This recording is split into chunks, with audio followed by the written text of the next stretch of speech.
Today I decided I was going to make a video, and my video is based on the other day I was going to watch a chick flick, and I was like, I've just seen them all, and I wanted to pick a certain one that I hadn't seen or that I hadn't seen in a while, so I googled top chick flicks, and I came across a list, the top 10 chick flicks, and it was on Cosmo UK's website, and I looked at them and I was like, I've seen all of these, and then I decided, hey, I'm going to do a video on what my opinion of these top 10 movies are, because I've seen almost all of them. And yeah, so I could kind of go through the movie, share what I thought of it, share what I would rate it chick flick wise, and I don't know, kind of show you guys those top 10 and what I think of them, and maybe you'll find a new favorite chick flick or something from it, or even a good movie. And you might disagree with me, you might agree with me, you might have never saw them and use this as a suggestion. But I decided to do this video anyway, no matter what your opinion or whatever is. So yeah, I'm just gonna get started. So first, it's the list of, I don't know, they just did the list 1 to 10. I don't think it was any specific order. So yeah, first is 500 Days of Summer. 500 Days of Summer has Joseph Gordon-Levitt and Zooey Deschanel. I really enjoyed this movie. I kind of liked the idea of how they made the movie, and they're both really good actors. I love Joseph Gordon-Levitt. Ever since I saw him on Third Rock from the Sun, I've just been watching anything I see him in. I was like, oh, it's him, and then I ended up really liking him, and he's come a long way, and I enjoy his movies. And 500 Days of Summer is really good. I enjoyed it a lot, and it is a good chick flick. It's a good love story for the most part. Yeah, I enjoy 500 Days of Summer, and I think you guys, if you've never seen it, would probably enjoy it. Chick flick wise, I'd give it a 7 out of 10 just because of the ending. I don't like the ending as much as most chick flicks.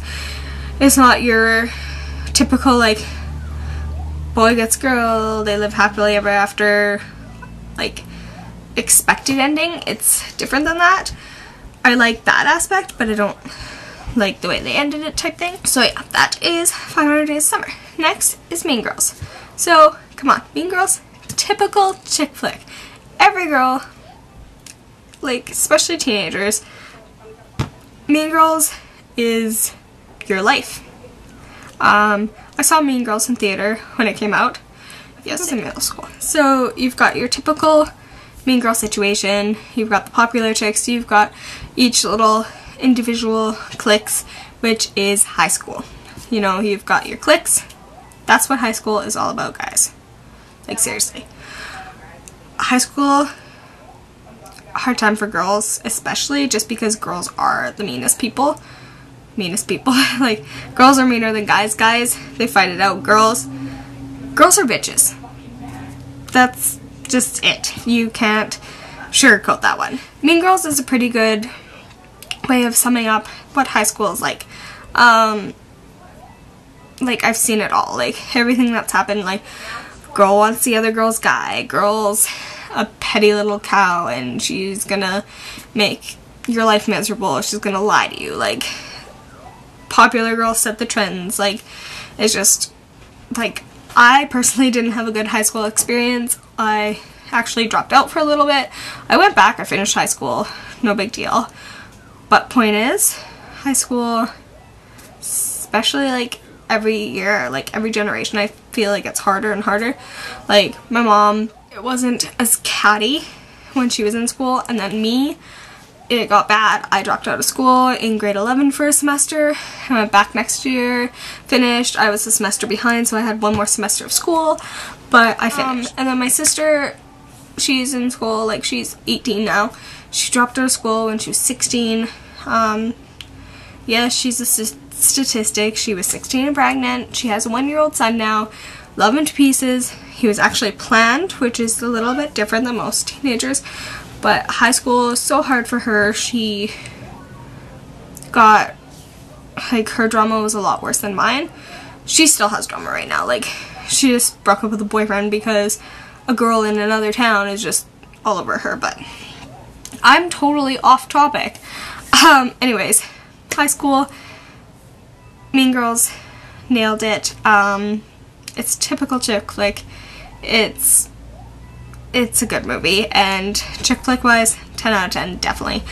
I really enjoyed this movie, and yeah.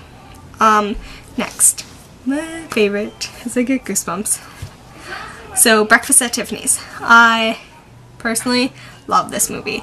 I want to see Breakfast at Tiffany's forever. That and Casablanca. I still haven't seen Casablanca, but one day I decided to stream Breakfast at Tiffany's, and I did, and I just absolutely loved it. Like, it was such a happy, feel-good, I love this movie type thing.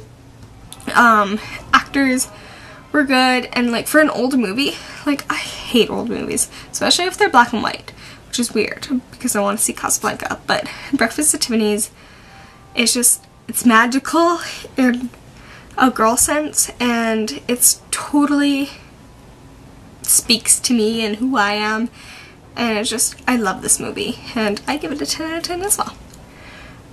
Next is The Notebook. Classic chick flick. You've got your tragic love story that's so amazing and so wonderful and so deep, and every girl just every girl wants that love story. Every girl. Like, there's even guys who probably want that love story, I'm not gonna lie. But The Notebook is just an amazing love story. It's amazingly done, and I love it. And like, you're a bird, I'm a bird, I'm gonna run and kiss you in the pouring rain. Like, I bet so many girls, just because of that movie, want to kiss a guy in the pouring rain. I know I do, and I can't remember if it's because of that movie or because I've always wanted it. Point is, that's the biggest romantic gesture ever in my books. Like, seriously, I just so, I don't know, the movie's amazing, and Ryan Gosling and Rachel McAdams are amazing. The part that gets me every time in that movie, like, I'm not sappy through the movie, like, my mom cries through the entire movie almost. Me, it's when he's like reading her the story, and then she's like, who are you? And then you see it in his face, his heart breaks, and it's just so heart-wrenching, and it just gets me every time, and I start crying, and it's like, I love this movie though. So yeah, chick flicks, 10 out of 10, definitely classic chick flick. Yeah, so that's that. Next, The Devil Wears Prada. Another good chick flick. Meryl Streep's really good in that. Same with Anne Hathaway. Classic story, girl gets a job, girl ignores boy, blah blah, they have all their problems. Again, not a traditional ending, what you would think would happen, which I don't care for, like 500 Days of Summer, but I do enjoy the movie. I own this movie as well, as long as other ones, but again, good movie, but based on the ending, I'd just give it a 7 out of 10. So yeah. Next, Dirty Dancing. So this is another movie that all girls are like, oh my goodness! It's like right up there with The Notebook, Titanic, all that stuff. But Dirty Dancing for me isn't really one of my go-to movies. Like, I don't own it. I don't really, like, I'd probably own it one day. But it doesn't do what it does for everyone for me. Like, my mom and my sister absolutely love it. It's a good story. It's a good, two worlds coming together. Like, it's really good movie, but it's just not one of those ones that speaks to me. It's not one of my favorites, but it is a good movie. I'm not gonna lie. It's a classic chick flick. I think skidoos are going by outside, and I'm right near the road, so they're driving down the road. Sorry about that. But Dirty Dancing just doesn't do it the same for me.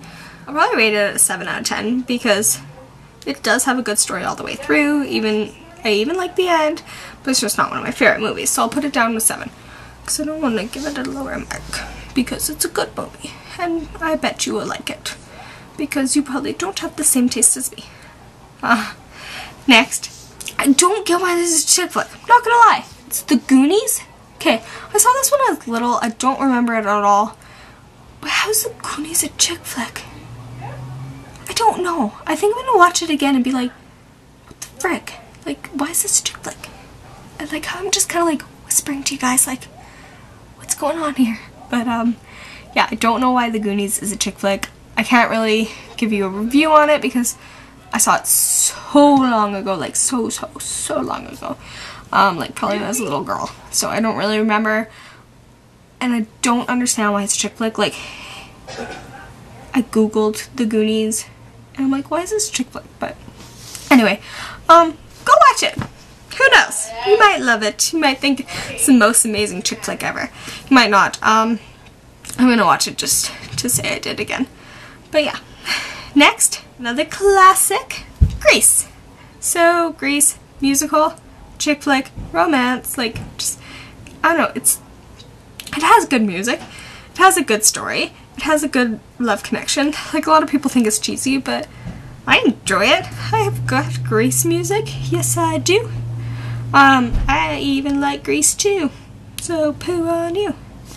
But anyway, Grease, definitely good chick flick. Well, not someone. It's a good musical. Like, I don't see it like in typical chick flick genre. Like, there is the love story, but when I think chick flick, I think girly more than romance. If that makes sense. Or, like, deep love story, like romance of deep love story, or girly. I don't really think like. I don't know. Grease is a good movie. Definitely top one. I probably give it a 9 out of 10. Just because it's not one of my all-time favorites. Like, it is, but it isn't at the same time. It's actually one I don't own. My sister owns both of them because she's the biggest Grease freak. Like, biggest. Like, she loves Grease more than anything. Like, her top movie would be Grease. Hands down. But yeah. So I give it about a 9 out of 10. Good movie, good music. I really enjoy it. And John Travolta's really good, Olivia Newton-John, like, it's got just some famous people, and I really like the songs in it, I'm not gonna lie. If you have no urge to watch Grease, just watch it for yourself. So, next movie, one of my favorites, and I've got a story to back it up, Sex and the City. I love Sex and the City.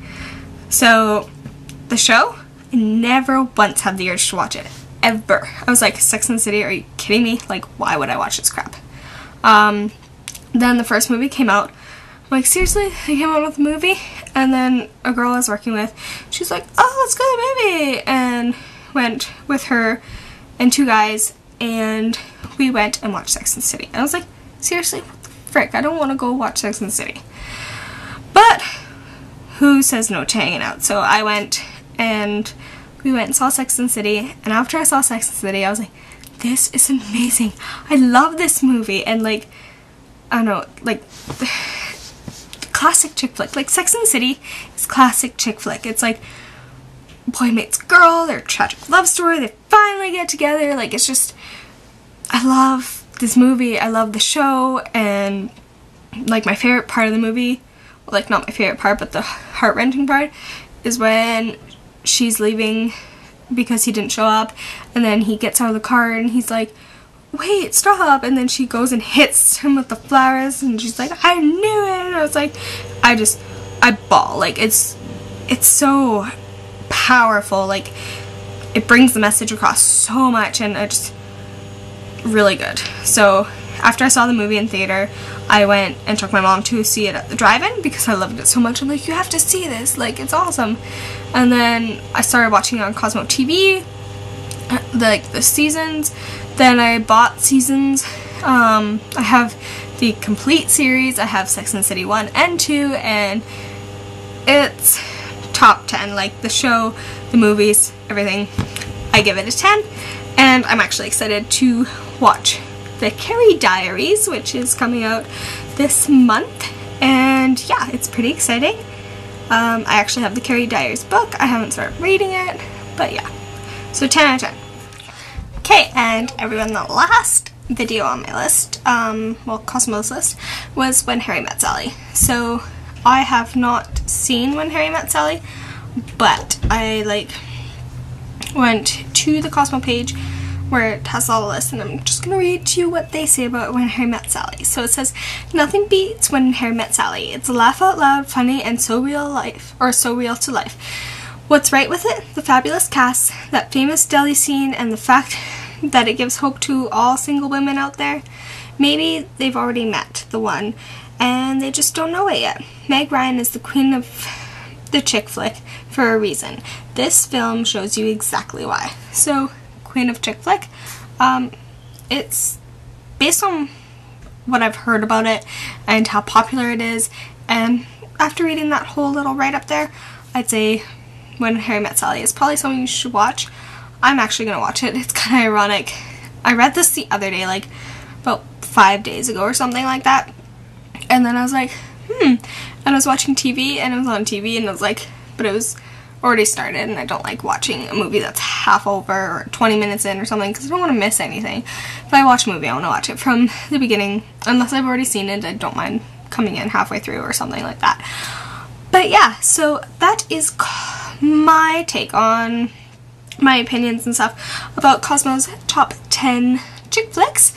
And yeah, so I think I'm going to do a video of what I think my top 10 chick flicks are, and kind of say why and all that stuff, but I'll do that another day. And I just hope you guys enjoyed this video, and maybe you got some ideas for chick flicks, all that stuff, and hopefully this shed some light on what you're gonna watch tonight. But yeah, let me know your guys' top chick flicks. I love chick flicks, and I want to watch new ones, but I can't seem to find any that I haven't seen, so leave a comment below letting me know your favorites, and I will check those out as well. Okay, I'll talk to you guys.